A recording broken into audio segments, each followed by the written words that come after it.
Hey, this is Onion, continuing our playthrough of Final Fantasy XIV Online, with all text having audio. This is the Ramuh fight. A couple of points to this one is, if you have a marker, you will get stunned. If you get stunned and then also hit with an AoE, you'll walk towards Ramuh and then be struck by lightning. To free yourself, or to get freed, you have to have somebody with an AoE targeting them shock you to wake you back up. If you get tethered with somebody, one person needs to collect 3 orbs around the ring, and that will free both people. If you don't, you'll continue to suffer damage. And there's an ad phase, and then also any melee characters can stand just outside of his AoE and still be able to hit him.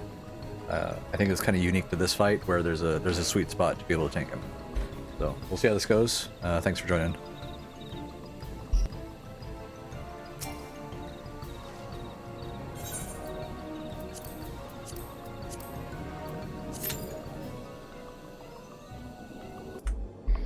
Alright, that one took a while. I had to change servers and data centers to get a queue here. So here we go.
Thou art brave, bringer of light. Yet bravery alone shall not convince me of thy worth.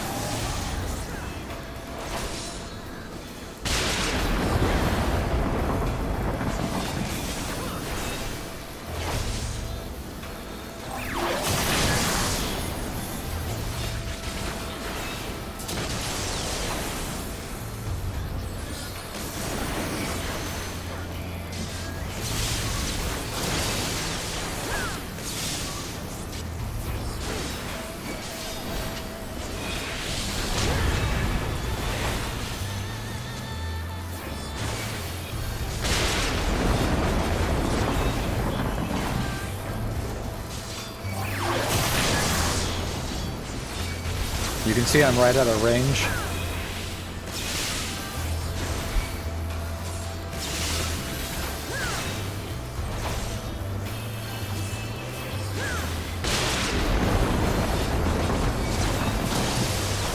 Prove thy words are more than empty banter.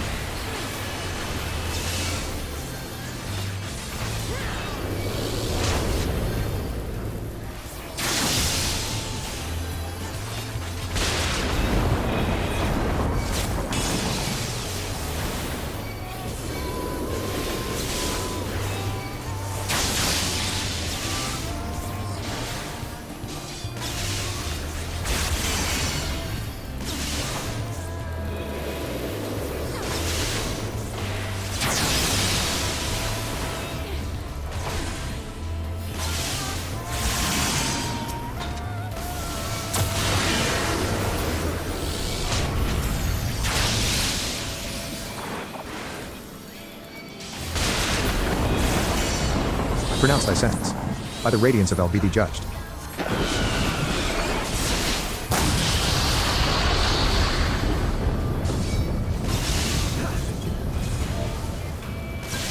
This battle shall decide thy fate. Canst thou whether mine awaken ire?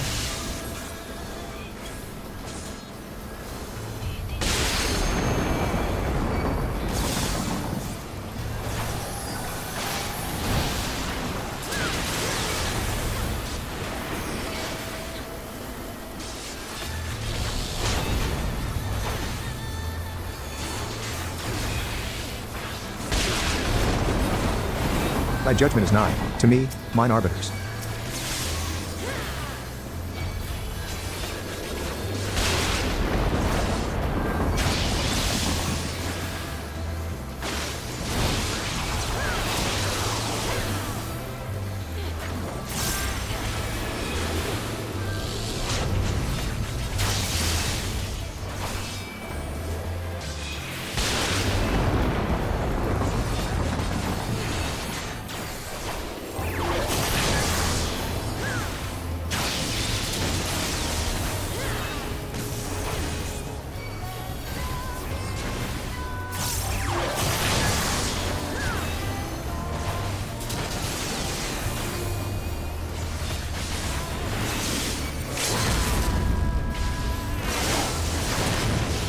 Art thou truly of man?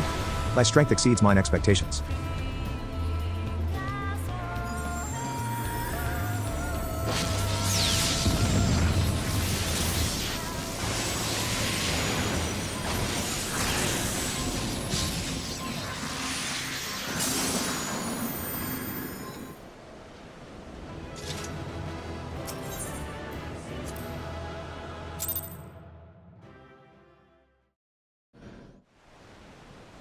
I have taken thy measure, bringer of light.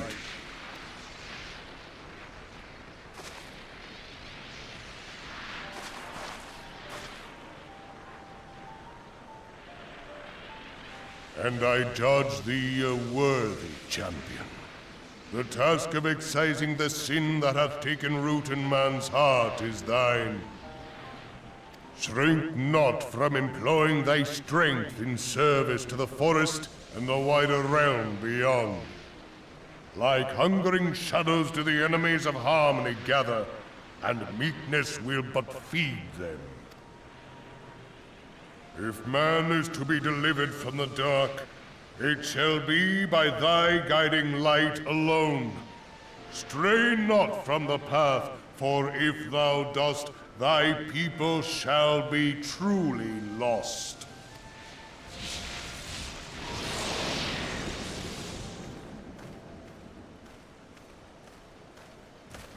Thou hast slain the Lord of Levin. A regrettable act, but a necessary one.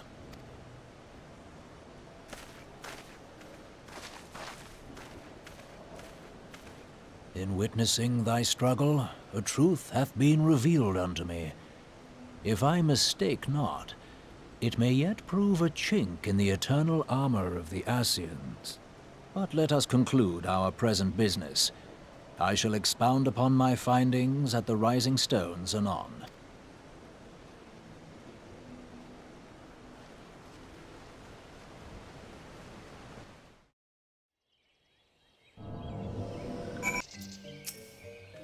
Lieutenant Full Play, you have returned.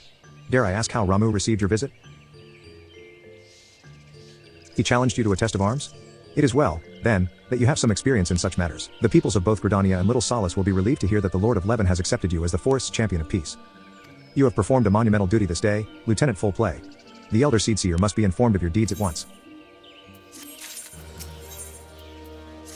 The Elder Seedseer will wish to hear of your experiences firsthand. Pray return to Gridania and make directly for the Lotus Stand. The Conjurer at Nafika's altar will be expecting you. Fare you well, Lieutenant Full Play. Welcome back, honored scion. We who knew of your mission have been most anxious to see you return. The Elder Seedseer awaits you within.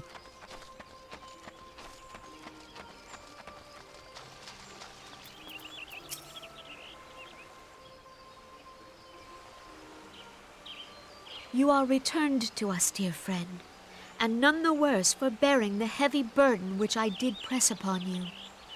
Most glad am I of this. I am informed that your efforts to negotiate a peace with Lord Ramuh ended in conflict. Pray tell me, what befell? Ramuh made trial of you? I fear there is truth to his claim. It is the darkness within us that attracts the darkness without.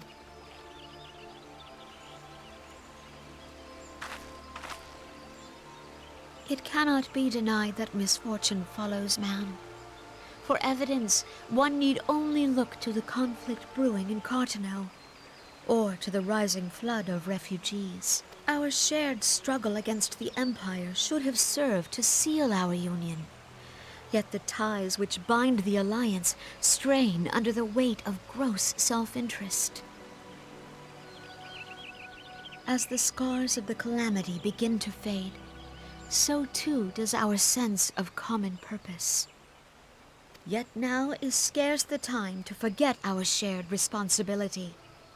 If this new-sprung realm is to survive beyond its infancy, it must needs be nurtured by all.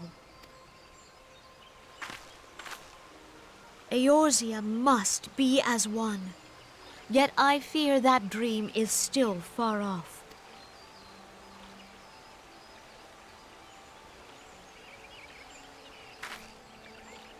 On behalf of the people of Gridania and the elementals both, I thank you for all that you and your fellow scions have done.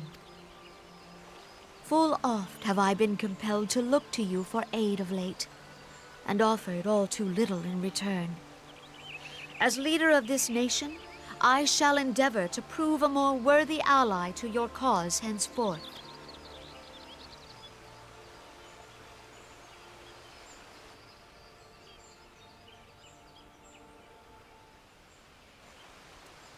Lord Ramuh has departed, yet the keening of this ill wind grows no less insistent. Voices of the forest, pray speak and I shall listen. What unseen evil begets this unease in my heart?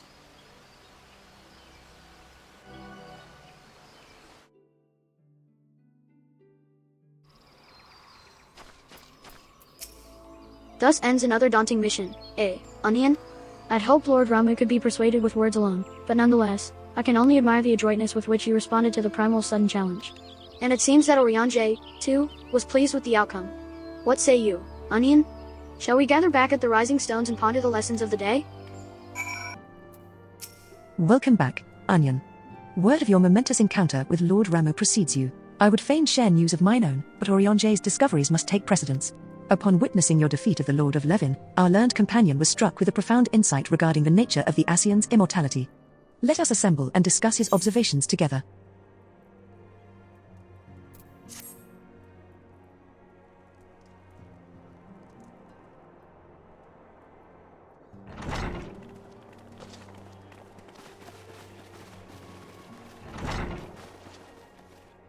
If everyone is ready, let us begin. Oriange, the floor is yours.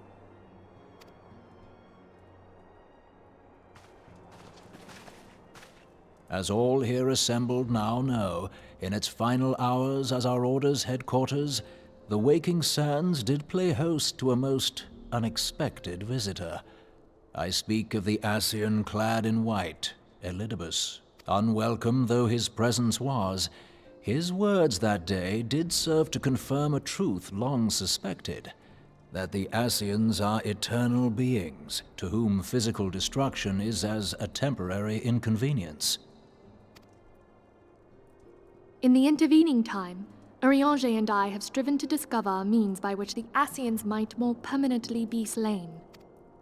And 'tis my belief that we have found the thread that will allow us to unravel the twisted skein of their existence.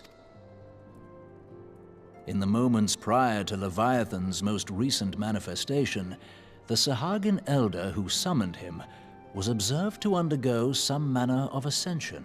The etheric readings taken by Y'shtola at the time of this transfiguration have proven most enlightening. The disruption to the flow of ether was sudden and dramatic.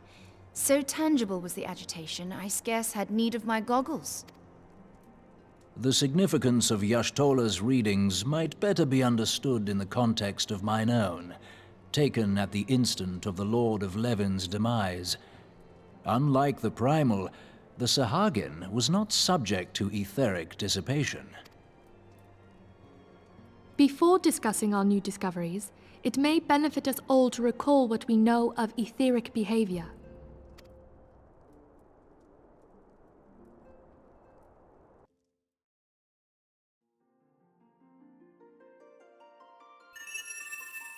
let us begin at what some might call the end. When we who dwell in the material realm die, our spirits dissolve into the flow of ether and are returned to the ethereal realm. In turn, the restless energy which suffuses that plane streams back into our world, giving rise to new life. 'Tis as the heavens did decree, the way of all mortal souls. Twixt this world and the next do the ethereal currents swirl, bearing the very essence of life. Thus doth the cycle of birth, death, and rebirth continue unabated. Primals behave somewhat differently.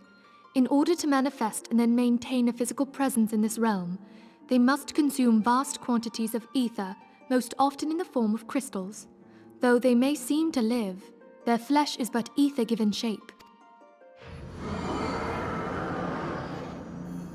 Thus, a defeated primal leaves behind no broken corpse. Rather, the essence of its form seeps back into the land whence it came, and the energy of its shattered spirit is called back to the ethereal realm.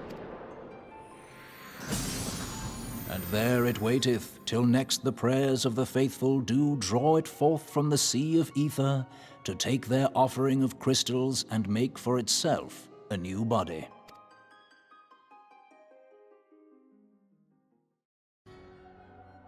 Which brings us on to the third group, the so-called immortals.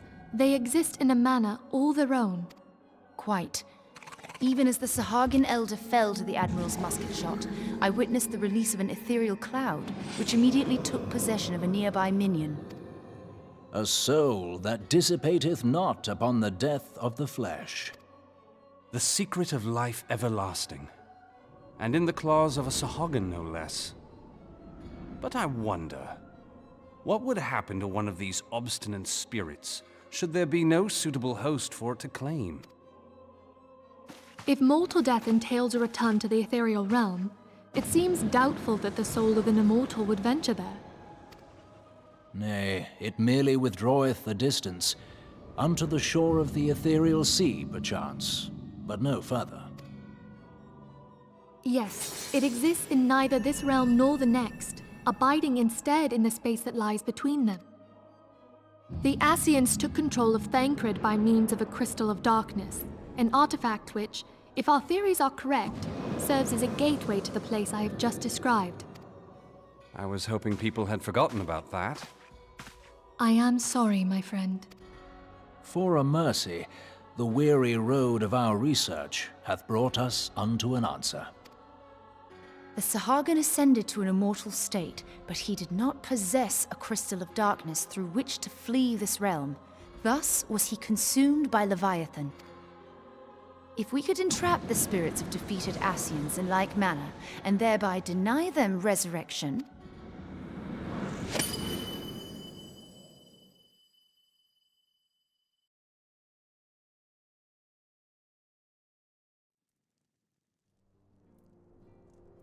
Therein lieth the path to victory. Thou art most perceptive, my lady. Only when we have trapped the bodiless soul within an ethereal prison can we hope to defeat its unnatural constancy. Thus might even an eternal paragon be consigned to oblivion. These feats are, of course, far easier said than done.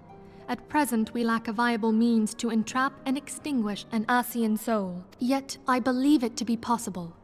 The pieces of the puzzle lie before us. We have but to put them together.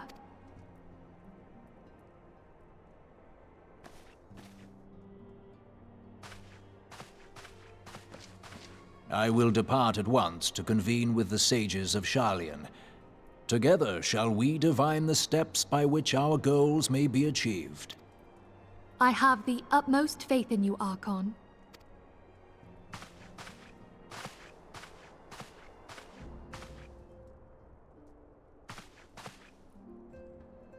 Beg pardon, antecedent, but I would raise one final matter. Even now, a Sharlayan survey party seeketh to ascertain the fate of the students of Baldessian. Their findings shall soon be known to us. Though you harbor feelings of dread, I bid you surrender not to sorrow, but abide instead in hopeful prayer. I shall, Archon. Thank you.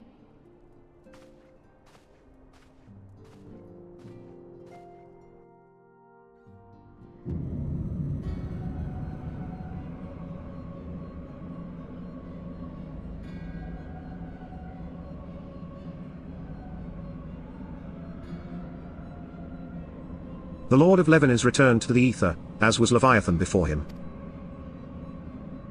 Ramuh's acquiescence was most intriguing. Inferno, Vortex, Crag, Whirl, and Levin.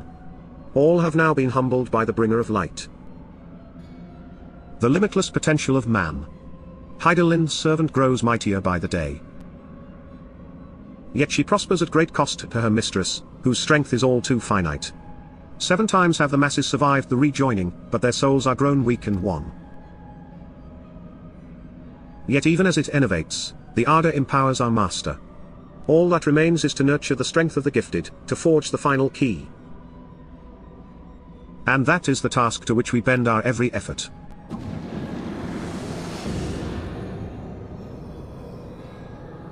Divine seeds were ever wont to quicken in Eorzea's fertile soil. We need only lead men to the field, and by their eager hands shall a new deity arise. That which was shattered shall be made anew, and the one true God shall come again.